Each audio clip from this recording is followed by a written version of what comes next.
Thus, I've recently completed the process of watching Wolfman, and I think this is certainly heading out to be a film that will presumably part repulsiveness fans. I without a doubt stand in favor of this film encapsulating potential, yet it eventually misses the mark and just has the remainders of the power punch and effect that it needed to have, which is a genuine disgrace. With only a small but strong cast, this movie followed characters Blake, Charlotte, and their daughter Ginger as they went to Oregon, where Blake grew up. 30 years later, following his father being legally pronounced deceased after he went missing several years ago, the story unfolds. The ending explained. There are a couple of different ways to interpret this movie, but for me, when it came to the ending, there was one key takeaway that stood out, and it tied directly back to the beginning of the story. The film subtly but powerfully explored the cyclical nature of trauma and the inescapable shadows cast by family relationships. When Blake was younger, he lived in an environment that was deeply unsettling and filled with fear. His relationship with his father was characterized by an unspoken tension and intimidation, and as a result, he almost feared his father. This fear wasn't an arbitrary emotion, it was something that had been instilled in him by his father's actions and demeanor, creating an environment that shaped Blake's earliest memories. The story deliberately left the fate of Blake's mother vague, which added an air of mystery to his backstory. What we did know, however, was that it had always been just Blake and his father, two individuals isolated within the walls of their home. The absence of his mother loomed heavily over the household, contributing to the atmosphere of fear and unease. This tension was something that Blake grew up with, something that left a permanent mark on his psyche. He had vowed to never allow that same fear to take root in his own family, especially not in the heart of his daughter, Ginger. It was why he placed so much emphasis on protecting her, ensuring that she never felt the scars of the past that had shaped him. He didn't want to pass down the emotional wounds he carried, fearing that they might seep into her life and become a part of her identity. However, as the events of the film unfolded, Blake found himself in a situation that mirrored his worst fears. His marriage to Charlotte was on the verge of collapse, a slow unraveling that seemed inevitable if their relationship continued on its current trajectory. The cracks in their relationship were widening, and the tension between them became palpable. As he began to snap under the pressures of his deteriorating marriage and his struggles with his own inner demons, Blake had a moment of painful clarity. He was becoming the very person he had spent his entire life trying to avoid becoming. A critical turning point came when he lost his temper with Ginger, a moment that shook him to his core. It was in that instant that he realized he was unconsciously adopting the very behaviors and patterns that had defined his father's life.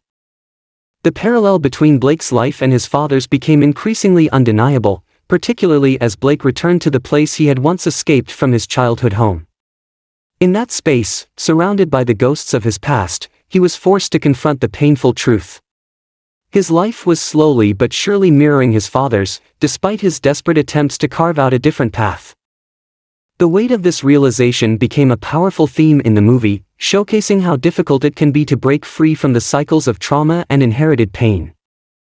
Pair that with the fact that he ended up in Oregon, in the house that he escaped from all of those years ago as soon as he had the chance, and boom, the mirrored dots were there between the father and son. Blake became infected by the Wolfman that was hunting them when they were in the removal truck, and he slowly started to lose all humanity and become a version of the wolf creature himself. Even while he was transitioning into this state and losing all ways of communicating and understanding, he protected his wife and daughter from the Wolfman. But it was only once he killed it that he realized it was his father, the father who went out one day and never returned, insinuating that he himself was attacked by a Wolfman and ultimately became one. Blake recognized that it was his father due to the Wolfman having the same tattoo as he did.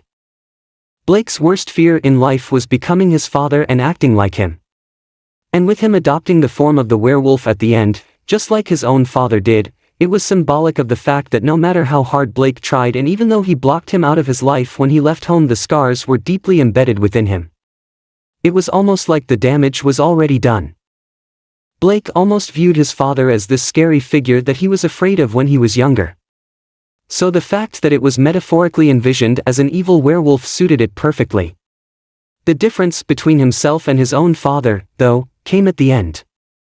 Even though he was overcome by the devastating disease carried by the Wolfman, which altered him into a monstrous form, he managed to fight back and regain control of his mind at a crucial moment. Despite the transformation stripping away much of his humanity, he retained enough of himself to resist his primal instincts and knew not to harm his wife and daughter. This moment unfolded when they were hiding together in the treehouse at the climax of the story. Instead of succumbing to the urges of the beast, he looked at them with eyes that conveyed a deep mixture of sorrow, regret, and love. His daughter, Ginger, recognized this pain in his gaze, understanding that he was silently pleading with them to do what needed to be done to end his suffering. This unspoken connection demonstrated the strength of their bond, even in such a tragic moment. This scene held a profound symbolic weight, representing his determination to break the cycle of pain and abuse that had plagued his family for generations. He was determined to prevent the trauma he experienced at the hands of his father from being passed down to his own family. It was his greatest fear to become the man who had hurt him so deeply, and this fear drove his actions. By choosing to have his family end his life, he ensured that the pain would stop with him. The transformation into the Wolfman served as a powerful metaphor for this struggle, a physical manifestation of the emotional scars he carried and the internal battle to overcome them. His physical agony, caused by the injuries he had sustained during his transformation and the relentless torment of his monstrous state, made it clear that he could no longer endure such an existence. He did not want to live as a creature consumed by suffering, stripped of his humanity and trapped in a body that represented everything he had fought so hard to avoid. To me, this is the essence of the film's message. He had spent his entire life striving to be different from his father, working tirelessly to heal the wounds inflicted upon him and to shield his family from that same fate. Yet, the film's somber tone revealed a grim truth: the damage had already been done. Despite his efforts, he was destined to follow in his father's footsteps. The use of the Wolfman as a narrative device powerfully illustrated this inevitability, emphasizing the transformation and eerie parallels between him and his father. Ultimately, the film leaves a haunting impression, underscoring the idea that some cycles are nearly impossible to break and that the scars of the past have a way of shaping the future, even when one fights against it with all their might. My review of the movie. Honestly, this movie was pretty bad. It was only 1 hour and 40 minutes long, and it felt like they just wasted all of the runtime they had. It got off to quite a good start when we saw Blake and his father when they were younger, and that scene in the woods was probably the most tense of the entire movie. The perspective through the scope and the breath of the creature in the cold air behind him encapsulated tension and made me guess and wonder what was on the horizon. However, when it came to the story and character development in the present day, it felt flat and lacked depth. It just didn't really feel like there was any depth. I didn't really buy that their marriage was crumbling, which was supposed to be at the center of the movie. I also thought that Charlotte's speech, where she told Blake that she loved him, was corny, unnecessary, and very poorly timed.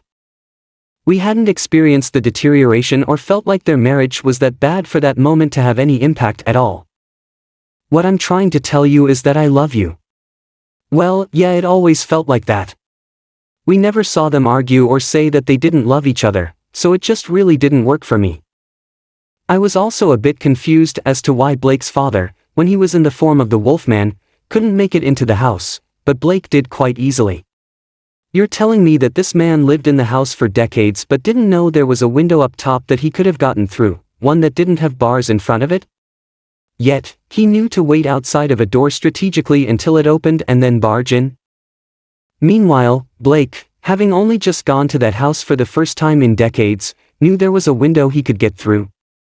I don't know, things like that bother me slightly. Is the Wolfman intelligent or not? Either make the creature completely devoid of knowing the structure of the house, or don't. It just felt like a shortcut. In terms of what I liked about the movie, I thought some of the effects, such as the point of view angles from Blake as he was transforming, were really immersive and nice to look at. Hearing him lose his sense of language and also how he viewed the two people he cared about most showed that there was no returning for the character, and he was fully aware of that. I also thought the car crash scene was executed really well. Up until then, we hadn't truly seen what the Wolfman could do, so seeing how he caused the crash and then feasted upon the passengers showed just how deadly he could be. Plus, seeing them out in the open allowed that vulnerability to come across, and it made me fear for the characters and also myself because you didn't know if they were going to make it or not, and if there would be a large jump scare. One thing that I feigned exacerbation at a little was the way the characters ran into the center of the forest during the night to get away. It just felt like a truly unfortunate choice for them to make, in spite of the fact that I guess that permitted them to get by eventually. One thing that likewise wasn't that reasonable was assuming this wolf had the option to be out during the day or not. Blake's close buddy referenced that individuals don't go out during the evening, and afterward the wolfman clearly went after during the evening. In any case, it was additionally around during the day toward the start, so I don't have any idea there was only no genuine shortcoming to it. I don't have the foggiest idea why there was initially such an emphasis on holding out until the morning and afterward leaving, since it actually would have had the option to get the family, and the danger would have been comparably high. However, perhaps perceivability is the issue? As far as whether this film merits a watch truly, I don't actually think it is. It didn't do it for me, and I don't believe it will do it for many individuals by the same token. It's a shell of what it might have been, particularly with the restricted runtime, and I just wound up being a piece exhausted during it. I was feigning exacerbation, shaking my head, and feeling a feeling of dissatisfaction. Julia Erne is generally great, however even in this, the content didn't permit her to sparkle. I'm never going to say don't watch a film, since you ought to shape your own viewpoint, however I'll most likely at no point ever watch this film in the future. So, there you have it, a review of Wolfman and the ending explained. If you want to see more videos on your favorite movies and TV series being broken down, then click on the card in the top corner. Alternatively, you can head over to my channel where you'll find them all. And finally, if you'd like to see what I rated this movie out of 5 stars, then head over to my Letterboxd profile. I rate all of the latest movies that I watch, including ones that I don't even cover on the channel. What did you think of this movie? Let me know your thoughts in the comments. As always, thanks for tuning into the video, and I'll see you in the next one.